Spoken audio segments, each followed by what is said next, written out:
पाठ 20 विराम चिन्ह पंक्चुएशन।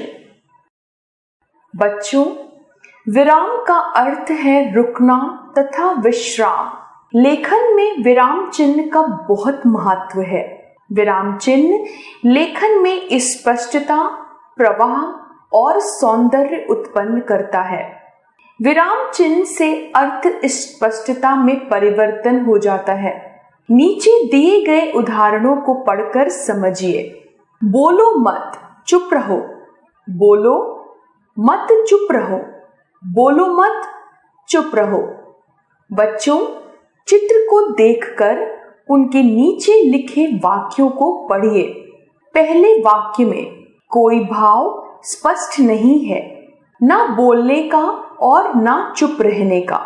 दूसरे वाक्य में बोलने के लिए कहने का भाव प्रकट हो रहा है और अंतिम वाक्य में चुप कराने का भाव स्पष्ट हो रहा है। ऐसा एक चिन्ह लगने के कारण हुआ है। ऐसे चिन्ह जो वाक्य के बीच में रुकने के लिए लगाए जाते हैं ताकि भाव में स्पष्टता लाई जा सके, उन्हें विराम चिन्ह कहते हैं। इस प्रकार लिखित भाषा में भावों को स्पष्ट करने हेतु बीच बीच में रुकने के लिए लगाए जाने वाले संकेतों या चिन्हों को विराम चिन्ह कहते हैं। विराम चिन्ह के प्रयोग से अर्थ या भाव स्पष्ट हो जाते हैं। भाषा सरल, सुबोध एवं बोधगम्य बनती है। भाषा की सुंदरता बढ़ जाती है। विराम चिन्हों के नाम एवं उनके प्रतीक: 1. पूर्ण विराम फुल स्टॉप। 2. अल्प विराम कॉमा। 3. अर्ध विराम सेमीकोलन। 4. प्रश्न सूचक चिन्ह क्वेश्चन मार्क। 5. विस्मयादिबोधक चिन्ह एक्सक्लेमेटरी मार्क। 6. योजक चिन्ह हाइफन। 7. निर्देशक चिन्ह डैश। 8. शब्द चिन्ह इन्वर्टेड कॉमा। 9. उदाहरण चिन्ह इन्वर्टेड कॉमा। 10. कोष्टक चिन्ह ब्रैकेट। 11. लाघव चिन्ह मार्क ऑफ एब्रिविएशन। 12. हंस पद या रुटिपूरक चिन्ह साइन ऑफ कैरेट्स। 13. विवरण चिन्ह साइन ऑफ फॉलोइंग्स। विराम चिन्हों का प्रयोग: 1. पूर्ण विराम प्रश्नवाचक वाक्यों को छोड़कर इसका प्रयोग लगभग सभी प्रकार के वाक्य के अंत में किया जाता है, जैसे मीनू सो गई है, वे तो कल भी आए थे, रजत ने सचमुच कभी किसी का बुरा नहीं चाहा। 2. अल्प विराम लिखते समय बीच बीच में जब कम देर तक रुकना होता है तब अल्प विराम का प्रयोग किया जाता है, जैसे यहाँ आम, नीम, जामुन और पीपल के पेड़ हैं। उत्साह, उमंग, उत्सव, उत्कर्ष और उत्पल मित्र हैं। इस विद्यालय में हिंदी, गणित, विज्ञान, संस्कृत, अंग्रेजी आदि विषय पढ़ाए जाते हैं। 3. अर्ध विराम वाक्य के मध्य एक बात पूरी होने और दूसरी शुरू होने के बीच कुछ देर के लिए रुकते हैं तो इस चिन्ह का प्रयोग किया जाता है, जैसे गाड़ी स्टेशन पर आ चुकी है, चलो अब दौड़कर पकड़ लो, पानी चला गया है, अब तो पीने के लिए भी पानी नहीं है, नई कक्षा में आ गए हो, अब पढ़ाई शुरू कर देनी चाहिए। 4. प्रश्नवाचक चिन्ह इस विराम चिन्ह का प्रयोग प्रश्नवाचक वाक्यों के अंत में किया जाता है।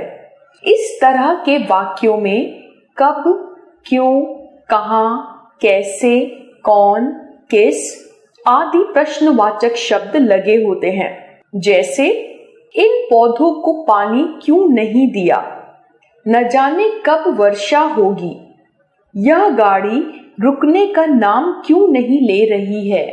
5. विस्मयादिबोधक चिन्ह। विस्मय, शोक, हर्ष, घृणा, संबोधन, आश्चर्य आदि भाव प्रकट करने वाले वाक्यों में इस चिन्ह का प्रयोग किया जाता है। यह चिन्ह विस्मयवाचक शब्द के बाद लगाया जाता है, जैसे अरे गाड़ी के ब्रेक फेल हो गए। आहा, विराट कोहली ने IPL में चौथा शतक लगा दिया। ओहो, सनराइजर्स हैदराबाद IPL जीतकर नया विजेता बन गया है। 6.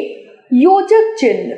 समान या विपरीत शब्द युग्मों के बीच योजक चिन्ह का प्रयोग किया जाता है, जैसे जीवन मरण, हानि लाभ, यश अपयश सब ईश्वर के हाथ में होता है। कल रुक रुक कर तेज बारिश हो रही थी। जैसे जैसे परीक्षा परिणाम की घड़ी पास आ रही थी, वैसे वैसे धड़कनें तेज होती जा रही थी। 7. निर्देशक चिन्ह। किसी कही गई बात का निर्देश देने के लिए तथा नाटक में संवाद लिखने के लिए इस चिन्ह का प्रयोग किया जाता है, जैसे सुमन ने कहा अपना ध्यान रखना। भामाशाह, यह तुच्छ भेंट देश सेवा के लिए रख लीजिए। राणा प्रताप, भामाशाह तुम धन्य हो, तुम्हारा नाम अमर रहेगा। 8. शब्द चिन्ह। इसका प्रयोग लेखक या प्रसिद्ध व्यक्तियों के उपनामों, महत्वपूर्ण कृतियों के साथ किया जाता है, जैसे सूर्यकांत त्रिपाठी निराला, अयोध्या सिंह उपाध्याय हरिऔध, कामायनी जयशंकर प्रसाद की प्रसिद्ध कृति है।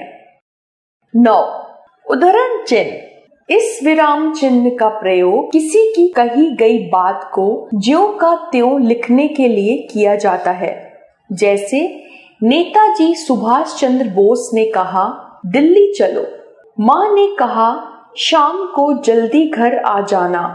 मंत्री जी ने कहा इस साल इस गांव में बिजली आ जाएगी। 10. कोष्टक चिन्ह।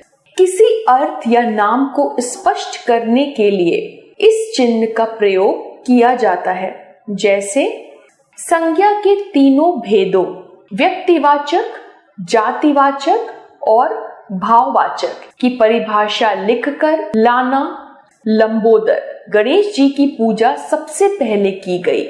प्रथम स्वतंत्रता दिवस 15 अगस्त 1947 पर लोगों का उत्साह देखते ही बनता था।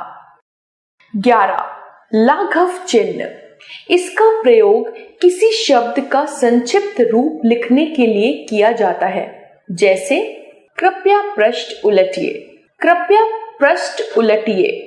Doctor Radha Krishnan, doctor Radha Krishnan. Professor Ajay Kumar, professor Ajay Kumar. 12. हंस पद या रुटि पूरक चिन्ह। लिखते समय कुछ छूट जाने पर इस चिन्ह का प्रयोग किया जाता है तथा छूटे शब्द के स्थान पर यह चिन्ह लगाकर छूटे शब्द को इसके ऊपर लिख दिया जाता है, जैसे हरिद्वार एक पवित्र स्थान है। नेहरू जी हमारे देश के प्रथम प्रधानमंत्री थे। हमारा देश सोने की चिड़िया कहलाता था। 13. विवरण चिन्ह।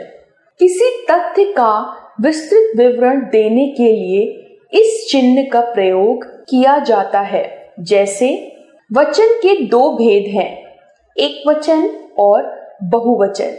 कुछ ग्रहों के नाम हैं, मंगल, बुध, शनि, शुक्र आदि। संज्ञा के 3 भेद हैं, व्यक्तिवाचक संज्ञा, जातिवाचक संज्ञा और भाववाचक संज्ञा। और भी जाने। आजकल लाघव चिन्ह के स्थान पर बिंदु का प्रयोग किया जाने लगा है। आपने सीखा विराम का अर्थ है रुकना। लिखित भाषा में रुकने के लिए जिन संकेतों का प्रयोग किया जाता है उन्हें विराम चिन्ह कहते हैं। विराम चिन्ह कथन के अर्थ में स्पष्टता लाते हैं।